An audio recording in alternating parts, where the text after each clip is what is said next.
में हमारे बिहारी जी और राधा रानी विराजमान रहते हैं गौलोक में।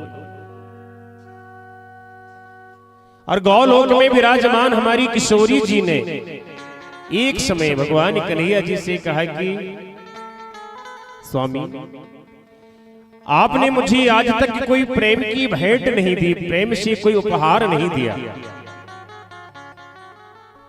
तब हमारे कन्हैया जी ने ना किशोरी जी को एक सुंदर उपहार दिया है, सुंदर भेंट दी। और भेंट क्या दी महाराज? एक सुंदर सा तोता सुख दिया है उनको। और हमारी किशोरी जी उस तोता को, उस सुख को ना बहुत ही लाड़ से प्यार से अपनी गोदी में बिठाल करना लाड़ करते। और ऐसा जब समय बीता, एक दिवस हमारी राधे रानी सरकार किशोरी जी उस तोते से सुख से कहती है, जिसे राधे जी प्रतिदिन अपनी गोद में बिठाल कर लाड़ लड़ाती हैं, उसी सुख से कहती हैं, तोते से कहती हैं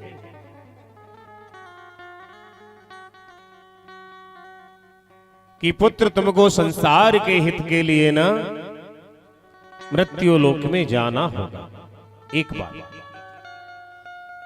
और जैसे ही किशोरी जी ने उस गोद में बैठे सुख से तोते से कहा कि आपको मृत्यु लोक में जाना होगा, वह सुख जो है ना तोता विचलित हो गया महाराज और कहता है कि नहीं मैया, ऐसा मत कहो, मुझे आपकी गोद छोड़ के और कहीं जाना नहीं, कहीं नहीं जाना।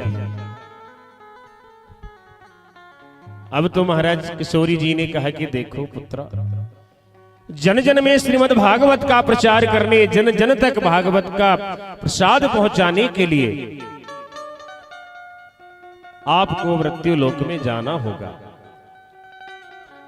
और बार बार किशोरी जी के कहने पर ना वह सुख, वह तोता मृत्यु लोक में आने के लिए महाराज तत्पर हुआ, तैयार हुआ। और किस प्रकार से आए महाराज विचार करें, बड़ा सुंदर चरित्र है। किशोरी जी के गोद में जो तोता खेलता है, लाड़ करती है मां से, और वही तोता मृत्यु लोक में अवतार लेता है कैलाश पर्वत पर महाराज। मैंने कल के चरित्र में कहा, कथा के उद्गम के दो स्थान हैं, एक तो कैलाश पर्वत ना, जहां पर परमात्मा देवाधिदेव महादेव विराजते हैं, और दूसरा स्थान नैमिषारण्य तीर्थ है, जहां सूत जी महाराज शौनक आदि 88,000 ऋषियों को यह चरित्र श्रवण कराते हैं।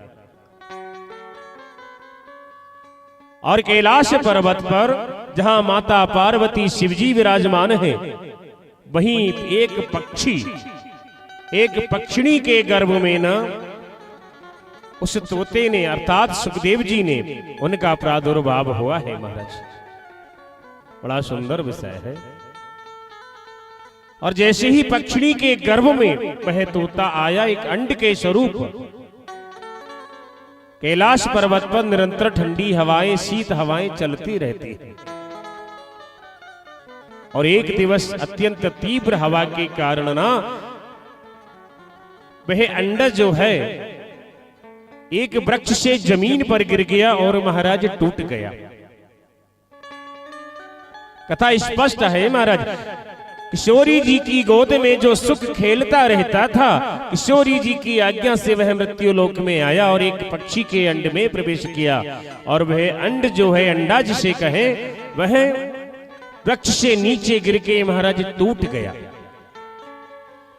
और किसी को महाराज इस चीज की चिंता नहीं कि यह कुछ हुआ, लेकिन देवर्षि नारद जो निरंतर परमार्थ में लगे रहते ना, उनको बहुत चिंता हुई कि अब कैसे संसार का भला होगा। देवर्षि नारद महाराज संत है, और संत का हृदय बहुत ही कोमल होता है। संत जिसे कहें तो मन कर्म और वाणी से एक होता है महाराज, वह संत है। मनसा वाचा कर्मणा, पाप भी 3 स्थानों से होते हैं, मन से, कर्म से और वाणी से। और पुण्य भी 3 स्थानों से होते हैं, मन से, वाणी से और कर्म से। हम जब किसी का बुरा सोचेंगे ना, वह मन से पाप हुआ। किसी के लिए बुरा कहेंगे वह वाणी का पाप हुआ, और किसी के लिए बुरा करेंगे ना वह हाथों का पाप हुआ, कर्म से हुआ।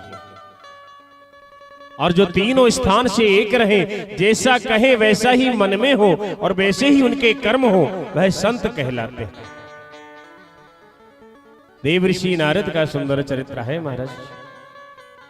जब भी कहीं सत्कर्म हो ना, सद्भाव हो, अच्छा काम हो, उसमें सहयोग करना चाहिए। सहयोग, सलाह देने के लिए महाराज संसार है पूरा, सलाह देने के लिए। सलाह तो आप अभी यही मनवाड़ा से प्रारंभ हो जाओ ना, होशंगाबाद तक 100 लोग मिल जाएंगे सलाह देने के लिए, काम ऐसा नहीं ऐसा करो, ऐसा नहीं ऐसा करो। लेकिन सहयोग करने के लिए महाराज 1 या 2 व्यक्ति ही मिल पाएंगे। बहुत अंतर है सलाह में और सहयोग में। सलाह फ्री में दी जाती है और सहयोग के लिए हाथ पैर चलाने पड़ते हैं, दिमाग भी लगाना पड़ता है महाराज। एक सुंदर दृष्टांत मुझे स्मरण आया पुनः। एक बार ना एक पक्षी, उसके छोटे छोटे बच्चे और समुद्र महाराज ने उन सभी बच्चों को ना बहाकर ले गए जल में। एक पक्षी के छोटे छोटे बच्चों को समुद्र महाराज ने बहाकर ले गए जल में। वह पक्षी क्या करता है, वह अपनी चोंच से समुद्र को खाली करना प्रारंभ कर देता है। मैं इस समुद्र को खाली कर दूंगा अपनी चोंच के जल से और मेरे बच्चों को समुद्र में से निकाल लूंगा। ये हो सकता है क्या महाराज?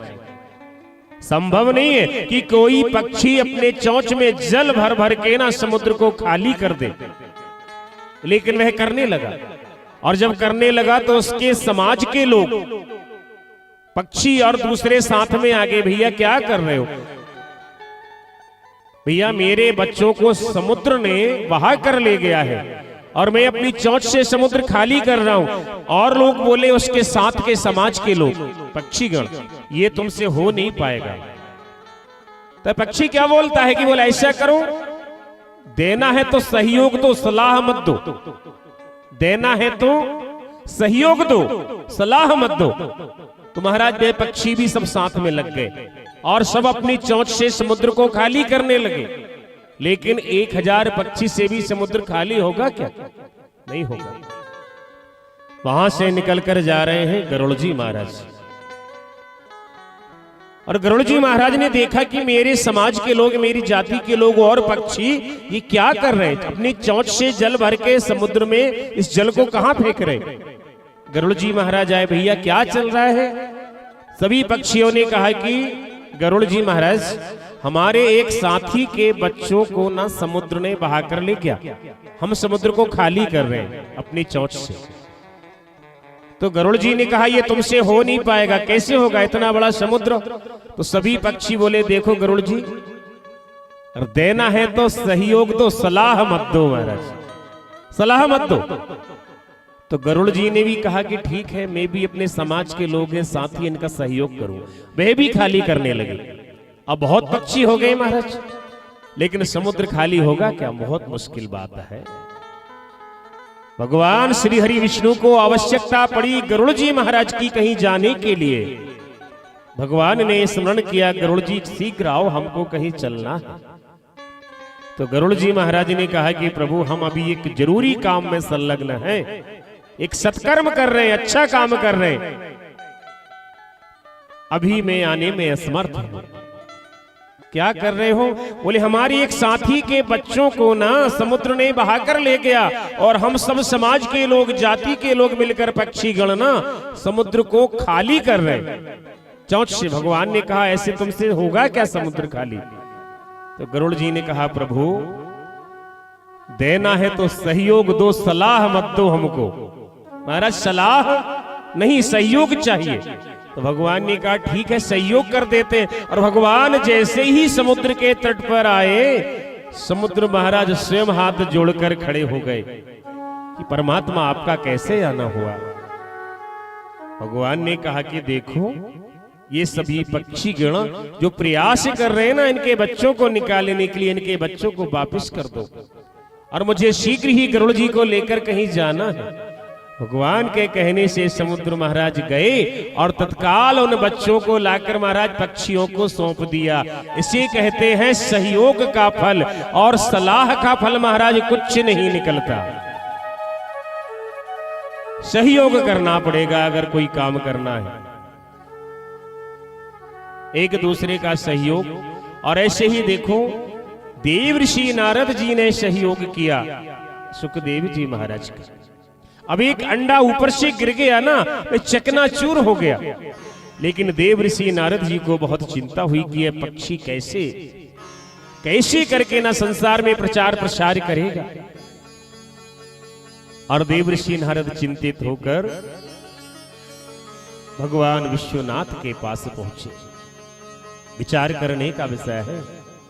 संतों के हृदय में महाराज तत्काल दुख हो जाता है जब कहीं पीड़ा वाला विषय देखते हैं।